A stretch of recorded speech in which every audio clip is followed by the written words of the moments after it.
ನಮಸ್ಕಾರ ಸ್ನೇಹಿತರೆ, ನಾನು ಅಶೋಕ್ ಕುಮಾರ್ ಶೀಲ್ವಂತ್. ಇವತ್ತಿನ ವಿಷಯ ಏನಪ್ಪ ಅಂದರೆ,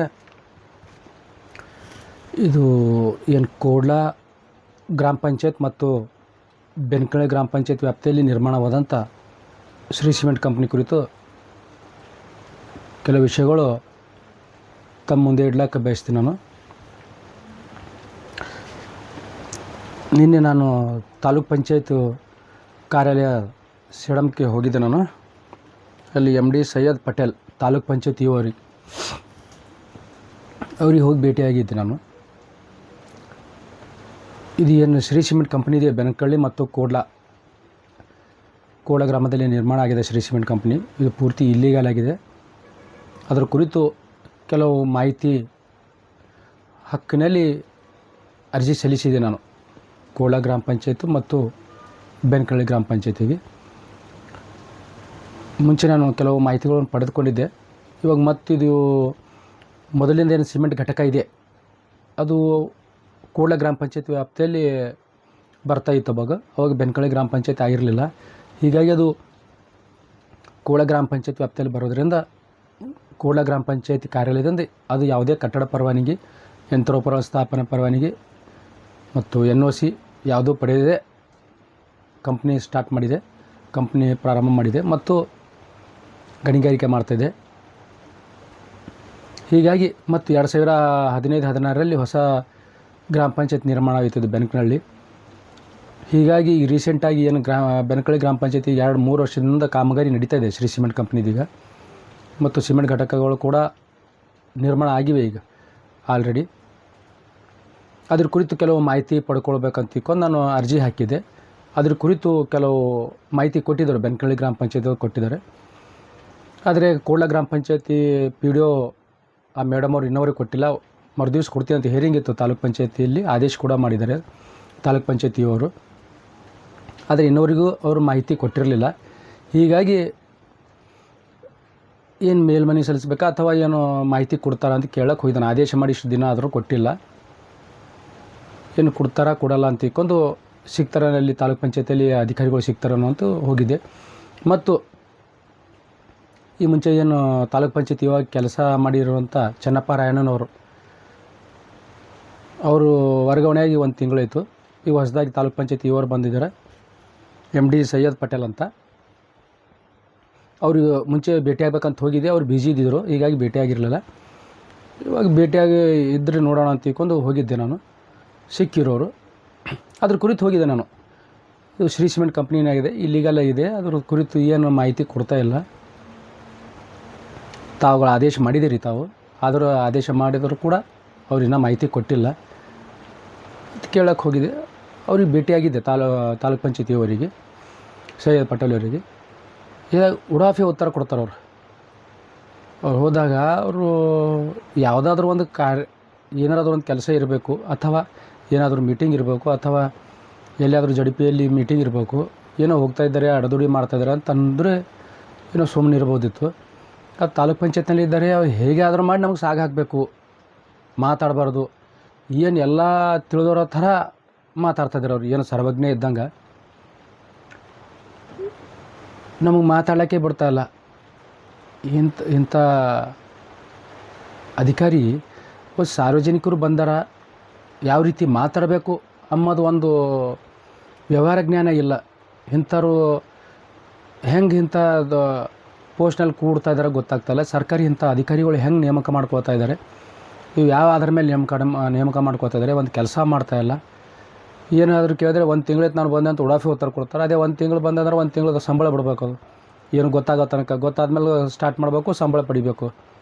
1 ತಿಂಗಳೈತೆ ಈಗ ಬಂದು ನನಗೇನು ಗೊತ್ತಿಲ್ಲ ಅಂತ. ಮತ್ತು ಈ ಮುಂಚೆ ಕೆಲಸ ಮಾಡಿರೋಂಥ ತಾಲೂಕ್ ಪಂಚಾಯತಿ ಚೆನ್ನಪ್ಪ ರಾಯಣ್ಣವರು 2-3 ವರ್ಷದಿಂದ ಇಲ್ಲೇ ಕೆಲಸ ಮಾಡ್ಯಾರವರು. ಇವು ಪೂರ್ತಿ ಕಂಪ್ನಿ ಏಜೆಂಟು, ದಲಾಲರ ಥರ ಏನೇ ಕೆಲಸ ಮಾಡಿಬಿಟ್ಟಿದ್ದಾರೆ. ನಾನು ಏನಾದರೂ ದೂರು ಕೊಟ್ಟರೆ ದೂರಿಗೆ ಯಾವುದೂ ಸ್ಪಂದನೆ ಇಲ್ಲ, ಉತ್ತರ ಇಲ್ಲ. ಯಾವುದಾದ್ರು ಕಂಪ್ಲೇಂಟ್ ಕೊಟ್ಟರೆ ಅದು ಅರ್ಧಂಬರ್ಧ ಕೊಟ್ಬಿಟ್ಟಿದ್ದಾರೆ. ಮಾಹಿತಿ ಕೇಳಿದ್ರೆ ಅರ್ಧಂಬರ್ಧ ಮಾಹಿತಿ ಕೊಡ್ತಾರೆ, ಮಾಹಿತಿ ಕೊಟ್ಟರೆ ಅಟೆಸ್ಟೆಡ್ ಮಾಡಿಕೊಡೋದಿಲ್ಲ. ಹೀಗಾಗಿ ಸತಾಯಿಸಿ ಹೋಗಿದ್ದಾರೆ ಅವರು. ಎಲ್ಲಿ ಹೋದರೂ ಬಿಡೋದಿಲ್ಲ. ಇವಾಗ ಹೊಸದಾಗಿ ಬಂದಿದ್ದಾರೆ. ನಾನು ಹೇಳೋದು ಏನಪ್ಪ ಅಂದರೆ, ಇಂಥ ಉಡಾಫಿಯ ಉತ್ತರ ಕೊಡೋ ಅಧಿಕಾರಿಗಳಿಗೆ ನಾನು 16 ವರ್ಷದಿಂದ ತಿರುಗಾಡ್ತಾ ಇದ್ದೀನಿ ನಾನು ಈ ತೆರಿಗೆ ಕುರಿತು, ಕಂಪ್ನಿಗಳು ಇಲ್ಲೀಗಲ್ ಕನ್ಸ್ಟ್ರಕ್ಷನ್ ಕುರಿತು. ಏನಾದರೂ ಒಂದು 10 ನಿಮಿಷ ಕುಂತು ವ್ಯವಧಾನ ಇಲ್ಲ, ಅವ್ರಿಗೆ ಒಂದು ಪರಿಜ್ಞಾನ ಇಲ್ಲ. ಯಾವ ರೀತಿ ಸಾರ್ವಜನಿಕರು ಬಂದರೆ ಯಾವ ರೀತಿ ಮಾತಾಡ್ಬೇಕಂಬುದಕ್ಕೂ ಏನು ಗೊತ್ತಿಲ್ಲ. ನಾನು ನೋಡ್ತೀನಿ. ಮೊದಲು ತಿಳ್ಕೊಬೇಕು, ನಾವು ಏನು ಹೇಳ್ತಾ ಇದ್ದೀವಿ, ಸಾರ್ವಜನಿಕರು ಬಂದಾರ, ಅವ್ರು ಏನು ಹೇಳ್ತಾರೆ. ನಾನು ಬರೀ ನೋಡ್ತೀನಿ, ಡಾಕ್ಯುಮೆಂಟ್ ನೋಡ್ತೀನಿ. 16 ವರ್ಷ ಹಿಡಿದು ಯಾವ ಅಯೋಗ್ಯ ಮತ್ತು ನಾಲಾಯಕ ಅಧಿಕಾರಿಗಳು ನೋಡಲಿಲ್ಲ ನನ್ನ ಫೈಲ್ಗಳು. ಈ ಅಧಿಕಾರಿ ಅಯೋಗ್ಯ ಮತ್ತು ನಾಲಾಯಕ ಅಧಿಕಾರಿ ಏನು ನೋಡ್ತಾನಂದು ಫೈಲು ಒಂದು ವರದಿ ಕೊಡೋದಾಗಲಿಲ್ಲ. IAS ಅದು ಬಂದರು, KS ಬಂದರು, ಅಂಥ ಅಧಿಕಾರಿಗಳಿಂದ ಮಾಡೋದಾಗಲಿಲ್ಲ ನನ್ನ ಕೆಲಸಗಳು. ಈ ಅಯೋಗ್ಯ ಮತ್ತು ನಾಲಾಯಕ ಅಧಿಕಾರಿ ನಾ ಫೈಲ್ ನೋಡ್ತೀನಿ ಅಂತ ನೋಡ್ತೀನಿ. ನಾನು 15 ದಿನ ಟೈಮ್ ತೊಂದಿದ್ದಾರೆ, ನಾ ಎಲ್ಲ ಫೈಲ್ ಸ್ಟಡಿ ಮಾಡ್ತೀನಿ ಅಂತ ಹೇಳಿದಾನೆ. ನೋಡಮ್ಮ, ಈ ಅಯೋಗ್ಯ ಮತ್ತು ನಾಲಾಯಕ ಅಧಿಕಾರಿ ಯಾವ ರೀತಿ 15 ದಿನದಲ್ಲಿ ಏನು ಕೆಲಸ ಮಾಡ್ತಾರೆ ಅಂತ ತಿಳ್ಕೊಂಡು. ಹೀಗಾಗಿ ಅವರು ಏನು ಇಷ್ಟು ಈ ವಿಡಿಯೋ ಮಾಡೋಕ್ಕೆ ಕಾರಣ ಏನಪ್ಪ ಅಂದರೆ, ನಾನು ಸಾಕಷ್ಟು ಅಧಿಕಾರಿಗಳ ಹತ್ರ ಹೋಗಿದ್ದೀನಂದ್ರೆ ಈ ಥರ ಯಾರೂ ಮಾತಾಡಿರಲಿಲ್ಲ. ಮತ್ತು ಏನಿಲ್ಲ, ಅವರು ಕೆಲಸ ಮಾಡ್ತಾರೋ ಬಿಡ್ತಾರೋ, ಆದ್ರೆ ಕುಂತು ಮಾತಾಡ್ತೀವಿ ಅಂತ ಹೇಳಿ ಹಾಕ್ತಾಯಿದ್ರು. ಆದರೆ ಇದು ಈ ಅಧಿಕಾರಿಗೆ, ಇಂಥ ಅಯೋಗ್ಯ ಮತ್ತು ನಾಲಾಯಕ ಅಧಿಕಾರಿ ಮಾತಾಡೋ ಇದು ಇಲ್ಲ, ಫುರ್ಸೊತ್ತಿಲ್ಲ. ಹೇಗಾದ್ರೂ ಮಾಡಿ ಹಾಕ್ಬೇಕಂತ ತಿಳ್ಕೊಂಡು. ಮತ್ತೇನು ಕಮಿಟಿಯಲ್ಲಿದ್ದೆ, ಅದು ಇದ್ದೆ, ನಾ ಎಲ್ಲ ಕಾಯ್ದೆ ಕಾನೂನುಗಳು ಎಲ್ಲ ಗೊತ್ತಾವಂತ ಹೇಳ್ತಾರೆ. ನೋಡೋಣ, 15 ದಿನ ಟೈಮ್ ಕೊಡ್ತಾಯಿದ್ದೀನಿ ಅವರಿಗೆ. 15 ದಿನ ಆ ವಿಷಯದಲ್ಲಿ ಶ್ರೀ ಸಿಮೆಂಟ್ ಕಂಪ್ನಿ ಓಡದಾಕಂತ ಬರ್ದೀನಿ, ಆ ತೆರಿಗೆ ಕುರಿತು ಬರ್ದೀನಿ, ಯಾವುದೂ ಕೆಲಸ ಮಾಡಿಲ್ಲ. ಮತ್ತು ರಾಷ್ಟ್ರೀಯ ಸಿಮೆಂಟ್ ಕಂಪ್ನಿ ಓಡದಾಕಂತ ಬರ್ದೀನಿ, ಮತ್ತು ತೆರಿಗೆ ಕುರಿತು ಬರ್ದೀನಿ, ಯಾವುದೂ ಇಲ್ಲ, ಒಂದು ರಿಪೋರ್ಟ್ ಇಲ್ಲ 16 ವರ್ಷದೊಂದು. ಈ ಕೆಳಹಂತ ಅಧಿಕಾರಿಗಳ ಹತ್ರ ಹೋದರೆ ಸರ್ಕಾರ ಮಟ್ಟದ ಅಧಿಕಾರಿ ಕೆಲಸ ಮಾಡ್ಬೇಕಂತ ಹೇಳ್ತಾರೆ. ಅಲ್ಲಿ ಸರ್ಕಾರದ ಮಟ್ಟದ ಹೋದರೆ ಇಲ್ಲಿ ಕೆಳಹಂತ ಅಧಿಕಾರಿಗಳು ಕೆಲಸ ಮಾಡಬೇಕು, ಅವರು ರಿಪೋರ್ಟ್ ಕೊಟ್ಟರೆ ಮಾತ್ರ ನಾವು ಮಾಡ್ತೀವಿ ಅಂತ ಹೇಳ್ತಾರೆ. ನೋಡೋಣ, ಅದು ಎಲ್ಲಿ ಅದು ನ್ಯಾಯಾಲಯನೇ ತೀರ್ಮಾನ ಮಾಡ್ತದೆ. ಈ ಮುಂಚೆ ಕೆಲಸ ಮಾಡಿದಂಥ ಚೆನ್ನಪ್ಪ ರಾಯಣ್ಣನವರು, ನಾ ಏನು ಪಾದಯಾತ್ರೆ ಹಮ್ಮಿಕೊಂಡಿದ್ದೆ, ಅವಾಗ ಒಂದು 4 ತಿಂಗಳು ಟೈಮ್ ತೊಂದಿದ್ರು. ನಾವು 4 ತಿಂಗಳಲ್ಲಿ ಇದ್ರ ಕುರಿತು ವರದಿ ಕೊಡ್ತೀವಂತ.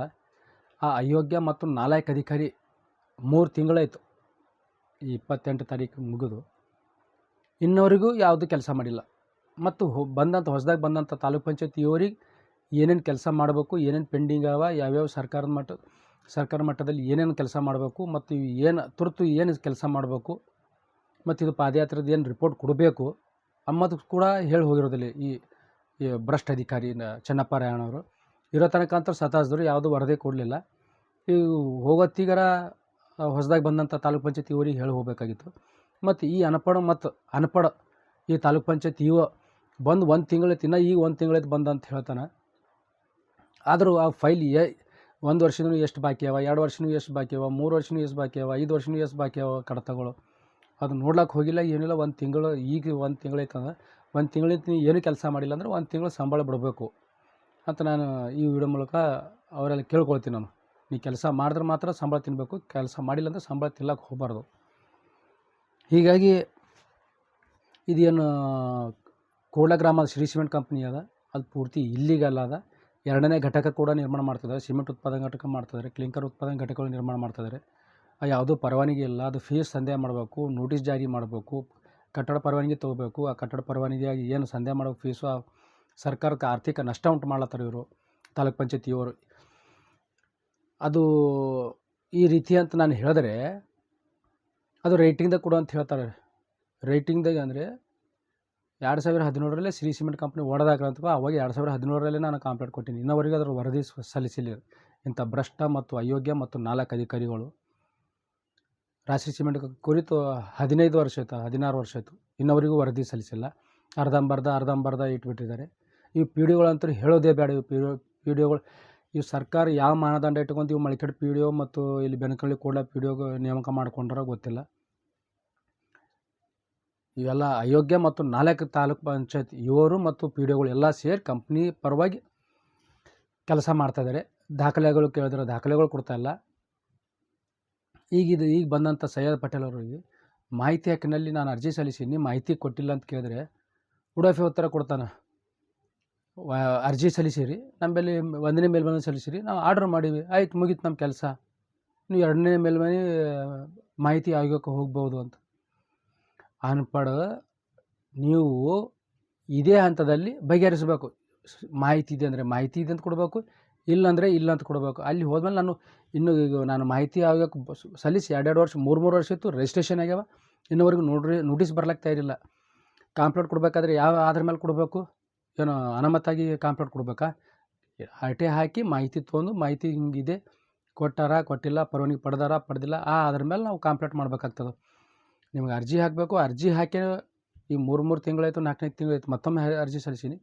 ಮಾಹಿತಿ ಕೊಡ್ಲಿಕ್ಕೆ ತಯಾರಿಲ್ಲ. ಹೆಣ್ಮಗಳು ಕೂಡ್ಲಕ್ಕೆ ಪಂಚಾಯತಿ ಪಿ ಡಿ ಒ ಒಂದೇ ದಿನ ಮರುದಿನನೇ ಕೊಡ್ತೀನಿ ಅಂತ ಹೇಳಿದಳು, ಆದರೆ ಇನ್ನೂವರೆಗೂ ಕೊಟ್ಟಿಲ್ಲ. ಮತ್ತು ಇದು ಬೆನಕಳ್ಳಿಗೆ ಪಿ ಡಿ ಒ ಅರ್ಧಂಬರ್ಧ ಮಾಹಿತಿ ಕೊಟ್ಟಿದ್ದಾರೆ. ಅವ್ರ ಮೇಲೆ ಕ್ರಮ ಕೈಗೊಳ್ಳು ಬಿಟ್ಟು ಮಾಹಿತಿ ನಮಗೆ ಒದಗಿಸೋ ಏನು ಕ್ರಮ ಕೈಗೊಳ್ಬೇಕು ಅದು ಕ್ರಮ ಕೈಗೊಳ್ಳಬೇಕು. ನಾನು ಮಾಹಿತಿ ಆಗೋಕ್ಕೆ ಹೋಗಂತ ಹೇಳ್ತಾನೆ ಇಂಥ ಅನ್ಪಡ. ನಾನು 16 ವರ್ಷ ಆಯ್ತು ನಾನು ಇದು ಹೋರಾಟ ಮಾಡ್ತಾಯಿದ್ದು. ನೀನು 16 ವರ್ಷ ಸರ್ವಿಸ್ ಆಗಿಲ್ಲ, ನಿಂದು 16 ವರ್ಷ ಈ ಹೋರಾಟ ಮಾಡ್ತಾಯಿದ್ದೀನಿ ನಾನು. ಎಲ್ಲ ಮನೆ ಮಠ ಎಲ್ಲ ಬಿಟ್ಟು ಈ ಭ್ರಷ್ಟ ಮತ್ತು ಅಯೋಗ್ಯ ನಾಲ್ಕು ಇವ ಸೈಯದ್ ಪಟೇಲ್ ಉಡಾಫೆ ಉತ್ತರ ಕೊಡ್ತಾನೆ. 15 ದಿನ ಟೈಮ್ ಕೇಳಿದಾರೆ ಅವರು. 15 ದಿನದಲ್ಲಿ ಯಾವ ಐ ಎ ಎಸ್ ಅಧಿಕಾರಿ ಮಾಡಿಲ್ಲ, ಯಾವ ಕೆ ಎ ಎಸ್ ಅಧಿಕಾರಿ ಮಾಡಿಲ್ಲ, ಯಾವ ಭ್ರಷ್ಟ ಅಧಿಕಾರಿಗಳು ಮಾಡಲಿಲ್ಲ. ಈ ಅಧಿಕಾರಿ ಮಾಡ್ತಾನೆ ನೋಡ್ತೀನಿ. 15 ದಿನ ಆದ ನಂತರ 20ನೇ ತಾರೀಕು ಅವರು ತಾಲೂಕ್ ಪಂಚಾಯತ್ ಇ ಒ ಅಥವಾ ಜಡ್ ಪಿ ಸಿ ಅವ್ರ ಹತ್ರ ಕುಂತ್ಬಿಡ್ತೀನಿ. ನಾನು ಧರಣಿ ಸತ್ಯಾಗ್ರಹ ಕೊಡ್ತೀನಿ. ನಾನು ಪಾದಯಾತ್ರೆಕ್ಕಿಂತ ಮುಂಚೆನೇ ಅವ್ರ ಹತ್ರ ನಾನು ಧರಣಿ ಸತ್ಯಾಗ್ರಹ ಮಾಡ್ತೀನಿ. ಒಂದಿನ ಸಾಂಕೇತಿಕ ಧರಣಿ ಸತ್ಯಾಗ್ರಹ. ಇದ್ರ ಕುರಿತು ಇದು ಏನು ಮಾಹಿತಿ ಕೊಟ್ಟಿಲ್ಲ, ವರದಿ ಸಲುವಾಗಿ ಇವರು ವರದಿ ಕೊಟ್ಟಿಲ್ಲ. ಏನು 1 ತಿಂಗಳಾಯಿತು ಈ ಅಧಿಕಾರಿಗಳು ಬಂದು ಉಡಾಫೆ ಉತ್ತರ ಕೊಡ್ತಾನೆ. ಏನೋ ಅವ್ರ ಗಮನಕ್ಕೆ ತೊಗೊಂಬರಮಂತ ಹೋಗಿದ್ದೀನಿ. ಈ ಅಧಿಕಾರಿ ಮಾಡ್ತಾರೆ ನಮಗೇನು ಖಾತ್ರಿ ಇಲ್ಲ, ಮಾಡ್ಬೇಕಂತೂ ನಾನು ಬಯಸಿಲ್ಲ. ನಾವು 4 ತಿಂಗಳಾಯಿತು. ಏನಾಯ್ತು ಅಂದ್ರೆ ಆ ಚೆನ್ನಪ್ಪರಾಯಣ ನಮಗೇನು ಹೇಳಿಲ್ಲ ಅಂತ ಹೇಳ್ತಾರೆ ಇರೋದು. ಆ ಅಯೋಗ್ಯ ಮತ್ತು ನಾಲ್ಕು ಅಧಿಕಾರಿ ಚೆನ್ನಪ್ಪರಾಯಣನ ಯಾಕೆ ಹೇಳಬಾರ್ದು? ಈ ಪಾದಯಾತ್ರೆ ಮಾಡ್ಯಾರೆ, 4 ತಿಂಗಳ ವರದಿ ಕೊಡಬೇಕಾಗಿತ್ತು ಅಂತ ಅವನು ಕೆಲಸ ಮಾಡಿಲ್ಲ. ಅಯೋಗ್ಯ ಮತ್ತು 4 ಅಧಿಕಾರಿಗೆ 3 ತಿಂಗಳಾಯಿತು. ಈ ಅಧಿಕಾರಿ ಬಂದು 1 ತಿಂಗಳದಾಗ ಏನು ಮಾಡ್ತಾನೆ? ನೀವು ಅಧಿಕಾರಿಗಳು ನನ್ನ ಪಾದಯಾತ್ರೆಯಲ್ಲಿ ಯಾವ್ಯಾವ ಅಧಿಕಾರಿಗಳು ನನಗೆ ಬಂದು ಬರೆದು ಕೊಟ್ರೆ ನೀವು ಯಾವುದೇ ಕೆಲಸ ಮಾಡಲಿಕ್ಕೆ ಪರವಾಗಿಲ್ಲ. ನಾನು ಏನು ಪಾದಯಾತ್ರೆ ಬರ್ತೀನಿ, ಆ ಪಾದಯಾತ್ರೆಯಲ್ಲಿ ತಾವುಗಳು ಇರಬೇಕು. ಅದೇ ನಂದು ಬೇಡಿಕೆ, ಮತ್ತೇನಿಲ್ಲ. ನೀವು ಕೆಲಸ ಮಾಡಲ್ಲ, ನೀವೆಲ್ಲ ಅಯೋಗ್ಯರಿದ್ದೀರಿ, ನಾಲಾಯಕರಿದ್ದೀರಿ, ನೀವು ಯಾವುದೂ ಕೆಲಸ ಮಾಡೋದಿಲ್ಲ. ನಿಮ್ಮ ಮುಖ ನಾನು ಇನ್ನೊಂದು ಬಾರಿ ನೋಡಬೇಕು. ಅದು ಯಾವ ಮುಖಾಂತರ ನಾನು ಕೆಲಸ ಮಾಡ್ಕೋಬೇಕು ಆ ಮುಖಾಂತರ ನಾನು ಕೆಲಸ ಮಾಡ್ಕೋತೀನಿ. ಈ ಏನು ಅಯೋಗ್ಯ ಮತ್ತು 4 ಅಧಿಕಾರಿಗಳು ಕಂಪ್ನಿ ಪರವಾಗಿ ಕೆಲಸ ಮಾಡ್ತಾಯಿದ್ದಾರೆ. ಇದನ್ನು ಪಾದಯಾತ್ರೆ ಮಾಡೀನಿ. ಇದು ಇನ್ನೊಂದು ತಿಂಗಳು ಈ ಆಗಸ್ಟ್ 28ಕ್ಕೆ ಮತ್ತು ನಾನು ಪಾದಯಾತ್ರೆ ಮಾಡ್ತಾಯಿದ್ದೀನಿ. ಆ 28ರ ಒಳಗಡೆ ವರದಿ ಸಲ್ಲಿಸಿರ್ಬೇಕು ಜಿಲ್ಲಾಧಿಕಾರಿಗಳಿಗೆ ಮತ್ತು ಸಾಧ್ಯವಾದಷ್ಟು ಕ್ರಮ ಕೈಗೊಳ್ಬೇಕು ಸಿಮೆಂಟ್ ಕಂಪ್ನಿಗಳ ಮೇಲೆ. ಅದು ಆಗಲಿಲ್ಲ ಅಂದರೆ ಈ ಅಧಿಕಾರಿಗಳು ಏನು ಬರೆದು ಕೊಟ್ಟು ಹೋಗಿದ್ದಾರೆ 11 ಅಧಿಕಾರಿಗಳು, ಆ 11 ಅಧಿಕಾರಿಗಳು ನೀವು ಕೆಲಸ ಮಾಡ್ಲಿಕ್ಕೂ ಪರವಾಗಿಲ್ಲ. ಆವತ್ತಿನ ದಿವಸ ತಾವು ಬರಬೇಕು. ನೀವು 28 ತಾರೀಕು ತಾವು ಮುಖ ನೋಡೋಕೆ ನಾನು ಬಯಸ್ತೀನಿ. ಅಂತ ನೀವು 4 ತಿಂಗಳು ಟೈಮ್ ತೊಂದಿರೋದು ನೀವು ಕೆಲಸ ಮಾಡ್ತೀವಂತ, ನೀವು ಏನು ಮಾಡಿಲ್ಲ ಅಂಬದು ಅವು ನಾನು ನಿಮಗೆ ಪ್ರಶ್ನೆ ಮಾಡ್ತೀನಿ. ಇದೇ ಸ್ನೇಹಿತರೆ, ಈ ಏನು ತಾಲೂಕ್ ಪಂಚಾಯತ್ ಏನು ಹೊಸದಾಗಿ ಬಂದಾರ ಎಲ್ಲ ಉಡಾಫೆ ಉತ್ತರ ಕೊಡ್ಲತ್ತನವ. ಯಾವುದೂ ಮಾನ ಮರ್ಯಾದೆ ಏನೂ ಇಲ್ಲ. ಯಾವ ರೀತಿ ಮಾಡ್ಬೇಕು, ಮಾತಾಡಬೇಕು, ಸಾರ್ವಜನಿಕರಿಗೆ ಯಾವ ರೀತಿ ಮಾತಾಡಬೇಕು, ಯಾವ ರೀತಿ ವ್ಯವಹರಿಸಬೇಕು ಅಂಬೋದು ಗೊತ್ತಿಲ್ಲ. ಸರ್ಕಾರದ ಅಧಿಸೂಚನೆಗಳು ಸುತ್ತೋಲೆಗಳು ಉಲ್ಲಂಘನೆ ಮಾಡ್ತಾಯಿದ್ದಾರೆ ಹೊಸದಾಗಿ ಬಂದಂಥ ತಾಲೂಕ್ ಪಂಚಾಯತ್ ಇವ. ಅವ್ರು ಯಾವುದೂ ಕಾನೂನು ಪರಿಜ್ಞಾನ ಇಲ್ಲ. ನಾನು ಎಲ್ಲ ಗೊತ್ತಂತ ಹೇಳ್ತಾರೆ, ಸರ್ವಜ್ಞ ಥರ. ಇಲ್ಲಿ ಇರೋದು ಒಬ್ಬರಿಗೆ ಗೊತ್ತಿರೋದು ಎಲ್ಲ ಸರ್ವಜ್ಞ ಬಿಟ್ಟು ಯಾರಿಗೂ ಗೊತ್ತಿಲ್ಲ. ಆದರೆ ಸರ್ವಜ್ಞ ಆದ ನಂತರ ಇವರೇ ನನಗೆ ಎಲ್ಲ ಗೊತ್ತದ, ಎಲ್ಲ ಸೆಕ್ಷನ್ ಗೊತ್ತವ, ಎಲ್ಲ ಕಾಯ್ದೆ ಕಾನೂನು ಗೊತ್ತವ ಅಂತ ಹೇಳಿದ್ದಾರೆ. ಮತ್ತು ತೆರಿಗೆ ಕುರಿತು ನಾನು ಹೇಳಿದ್ದೆ, ಬೆಂಗಳೂರಿಂದ ಬಂದು ಟ್ಯಾಕ್ಸ್ ಫಿಕ್ಸ್ ಮಾಡ್ಯಾರ ಅಂತ ಹೇಳ್ತಾರೆ ಅವ್ರು ಮಳೆಖಾಡಕ್ಕೆ. ಅವ್ರು ತಿಂದು ಉಂಡು ತೇಗಿ ಹೋಗ್ಲಾಕ್ಕೆ ಬಂದಿದ್ರು. ಅವರು ಏನು ಡೈರೆಕ್ಟರ್ ಬಂದಿದ್ರು. ಅವರು ಇಲ್ಲೇನು ಟ್ಯಾಕ್ಸ್ ಫಿಕ್ಸ್ ಮಾಡ್ಲಾಕ್ಕೆ ಬಂದ. ಟ್ಯಾಕ್ಸ್ ಫಿಕ್ಸ್ ಯಾವ ಆಧಾರ ಮೇಲೆ ಮಾಡಿರಿ? ಟ್ಯಾಕ್ಸ್ ಯಾರಿಗೆ ಕೇಳಿ ಮಾಡಿರಿ? ಟ್ಯಾಕ್ಸ್ ಸಾರ್ವಜನಿಕರಿಗೆ ಕೇಳಿರ, ಗ್ರಾಮ ಸಭಾ ಕರೆದಿರ, ಪ್ರೊಸೀಡಿಂಗ್ ಮಾಡಿರ? ಅವ್ರು ಬಂದು ಮಾಡಿದ್ರು, ಬೆಂಗಳೂರದವ್ರು ಬಂದು ಮಾಡಿದ್ರಂತ ಇವ್ರು ರೊಕ್ಕ ತೊಗೊಳತ್ತಾರೆ. ಇವರು 1,16,00,000 ಯಾವ ಆಧಾರ ಮೇಲೆ ಮಾಡಿದ್ರಿ? ಇದೇ ಅಯೋಗ್ಯ ಮತ್ತು 4 ತಾಲೂಕ್ ಪಂಚಾಯತ್ ಇವು ಹೇಳ್ತಾರೆ. ಕಮಲಾಪುರದಾಗ ಯಾವುದೋ ಒಂದು ಡಿಸ್ಟಿಲರಿ ಕಂಪ್ನಿ ಆದಂಥ 60 ಎಕರೆಗೆ 24 ಲಕ್ಷ ಟ್ಯಾಕ್ಸ್ ಫಿಕ್ಸ್ ಮಾಡ್ಯಾರಂತ.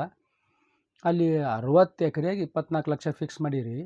ಇಲ್ಲಿ 3,300 ಎಕರೆ ಅದಲ್ಲ ರಾಷ್ಟ್ರೀಯ ಸಿಮೆಂಟ್ ಕಂಪ್ನಿ. ಟ್ಯಾಕ್ಸ್ ಫಿಕ್ಸ್ ಎಷ್ಟು ಮಾಡಬೇಕು? ಸುಮಾರು ಏನಿಲ್ಲ ಅಂದ್ರೆ 13 ಕೋಟಿ ಆಗ್ತದೆ. ಅದು ಯಾರು ಮಾಡಬೇಕು? 1 ಕೋಟಿ ಮಾಡಿ ಕೈ ತೊಳ್ಕೊಂಡು ಹೋಗ್ಬಿಟ್ರು. 1 ವರ್ಷದಿಂದ ತೆರಿಗೆ ಕೊಡ್ರಿ ಅಂತ ತಿಳ್ಕೊಂಡು 1,16,00,000 ಮಾಡಿದ್ರಿ. ಹಿಂದಿಂದ ಬಾಕಿ ಯಾರು ಕೊಡಬೇಕು? ಅವೆಲ್ಲ ಸಾಕಷ್ಟು ಇವೆ.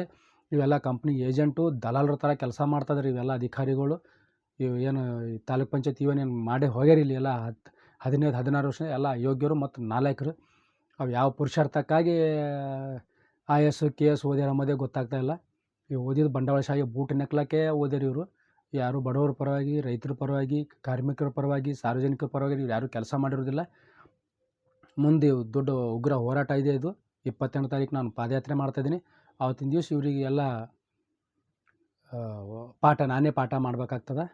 ಅಲ್ಲಿವರೆಗೂ ಜೈ ಭೀಮ್. ನಮ್ಮ ಉದಯ ಸ್ನೇಹಿತರೆ.